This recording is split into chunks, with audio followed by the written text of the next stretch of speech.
Ma'am देखिए, सबसे बड़ी चीज़ ये है कि मालदीव एक बहुत बड़ा डेस्टिनेशन है और बहुत सारे लोगों का रोज़गार उससे जुड़ा है और हम भी मालदीव के बहुत अच्छे नंबर्स करते हैं। बट अगर बात हमारे देश की आती है, हमारे प्रधानमंत्री की आती है, और अगर कोई थर्ड कंट्री अगर वो कटाक्ष करती है तो ये शायद हमें क्या किसी को भी नागवार गुजरेगा। मालदीव का एक अच्छा नंबर हम भी करते हैं, लेकिन यहाँ पे बात चल रही थी लक्षद्वीप की। मालदीव बीच में आ गया जिसका कोई लेना देना नहीं था वहाँ पे। वो कह रहे हैं कि हमने 3 मंत्रियों को सस्पेंड किया है, बहुत अच्छी बात है। बट हम अपने प्रधानमंत्री के साथ हैं इस चीज़ पे, और इससे हमारे ट्रैवल को, हमारी चीज़ों को इम्पैक्ट होगा अगर हम नहीं करते। और मतलब जो ट्रैवल एजेंट जो अपनी एजेंसीज मालदीव के नाम पे चला रहे हैं, जिनका बिजनेस सिर्फ मालदीव से है, जैसे आप देखेंगे कि कोविड के टाइम पे सारी कंट्री बंद थी और ट्रांजिट लोग 14 डेज क्वारंटीन करके मालदीव से लोग थर्ड कंट्री ट्रैवल कर रहे थे।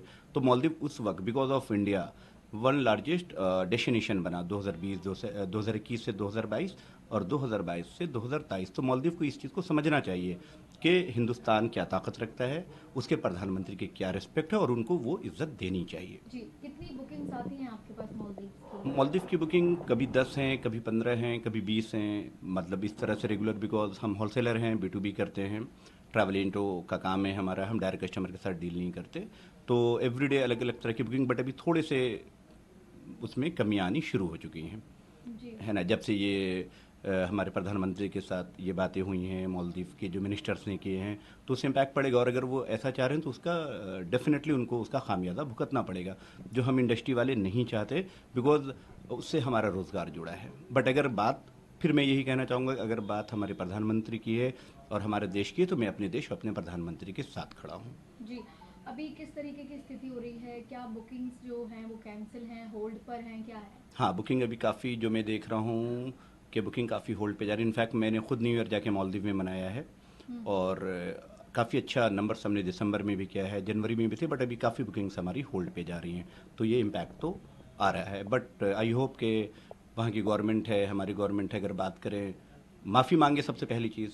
हुँ। ठीक है, जो गलत बोला है तो गलत को तो उनको सुधारना पड़ेगा।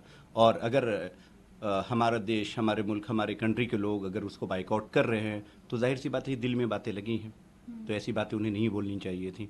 तो एंड ऑफ द डे हम अपनी कंट्री के साथ और अपने पीएम के साथ खड़े हैं। जी, हम देखते हैं क्योंकि मालदीव्स एक काफ़ी कॉस्टली डेस्टिनेशन है। हम्म, एक जो एक वो तबका है जो वहाँ पर जाता है, हाई क्लास सोसाइटी है।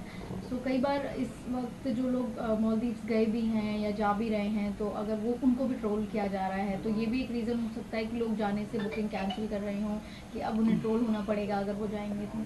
हाँ, शायद ये एक रीज़न हो भी सकता है, और उन्हें बचना भी चाहिए, क्योंकि क्या है कि इससे देश की भावनाएं जुड़ जाती हैं, है ना। लोगों की एक भावनाएं जुड़ जाते हैं कि हमारे देश के प्रधानमंत्री के साथ इस तरह की चीज़ें हुई हैं, तो हम क्यों जाएं वहाँ पे। हुँ। तो उसका भी फ़र्क पड़ेगा डेफिनेटली, क्योंकि लोग जाते हैं सोशल मीडिया पे पोस्ट करते हैं, तो वो पोस्ट भी नहीं कर पाएंगे, वो अपनी चीज़ों को बता नहीं पाएंगे, तो शायद वो अपने डेस्टिनेशन को ही चेंज कर लें, है ना। There is two reason.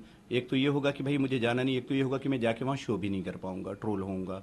हुँ। ठीक है, तो मुझे लगता है कि हाँ, ऐसा हो अच्छा, सकता है। लक्षद्वीप की बात आ रही है कि जो देश हम्म, के महाद्वीप हम्म, हैं उनको हम्म, प्रमोट किया जाए, उन पर जाया जाए, तो उनके हम्म। लिए कुछ ऐसे पास क्वायरी आ रही है जाने की? लक्षद्वीप की मुझे लगता है कि बहुत अच्छी क्वेरी आनी स्टार्ट हो चुकी हैं और आएंगी, और मैं लक्षद्वीप करूंगा भी, क्योंकि लक्षद्वीप एक आने वाले टाइम में बहुत हॉट डेस्टिनेशन बनने वाला है। क्योंकि उसे पहली बार कोई प्रधानमंत्री हैं जिन्होंने टूरिज्म सेक्टर में आकर के किसी एक डेस्टिनेशन को पर्सनल लेवल पे जाके एक प्रमोशन दी है, बहुत बड़े लेवल पे। तो मुझे पूरी उम्मीद है कि लक्षद्वीप शायद हो सकता है मालदीव को भी बीट कर दे आने वाले टाइम में, और बहुत अच्छे नंबर्स लक्षद्वीप के होने वाले हैं। जी, एक सवाल मेरा ये रहेगा, कौन सा सीज़न रहता है ज़्यादातर मालदीव्स जाने का, और कितनी बुकिंग्स होती हैं हर साल, और इस वक्त क्या इम्पैक्ट उन पर पड़ा है? अगर आपको मैं एक चीज़ बताऊं तो 12 पॉइंट समथिंग परसेंट इंडिया का बिजनेस से मालदीव जाता है। हम्म। 12-12.5%, ये बहुत बड़ा नंबर होता है किसी एक कंट्री के लिए, कि हम्म। 1/3 तो हम ही भर रहे हैं उन्हें, हम्म। बाकी पूरा वर्ल्ड है। हम्म। तो उन्हें ये सोचना चाहिए कि इंडिया से इतना बड़ा नंबर कोई आसान नहीं है। अक्टूबर, नवंबर, दिसंबर, जनवरी, फरवरी तक काफ़ी अच्छी बुकिंग्स होती हैं मालदीव की। दिस इज़ द सीजन, लोग जा रहे हैं, ट्रैवल कर रहे हैं। तो अब इससे कितना फ़र्क पड़ेगा? उम्मीद है कि फ़र्क पड़ जाएगा, जो नज़र आ रहा है, बट हम दुआ करते हैं कि ऐसा ना हो, हम्म। क्योंकि हम ट्रैवल वाले हैं, हमारी फटर्निटी ट्रैवल टूरिज्म से चलती है, और कई लोगों का उससे रोज़गार जुड़ा हुआ है, कई लोगों के घर चलते हैं उससे। हम्म। ठीक है, तो हम बिल्कुल ये दुआ करेंगे कि चीज़ें जाके सेटल हो जाएं। बट अगर फिर वही बात है कि अगर बात नहीं होती है और बात हमारे देश और हमारे प्रधानमंत्री की होती है तो हम अपनी कंट्री के साथ खड़े हैं, फिर हमें मालदीव से कोई लेना देना नहीं है। ठीक, थैंक यू।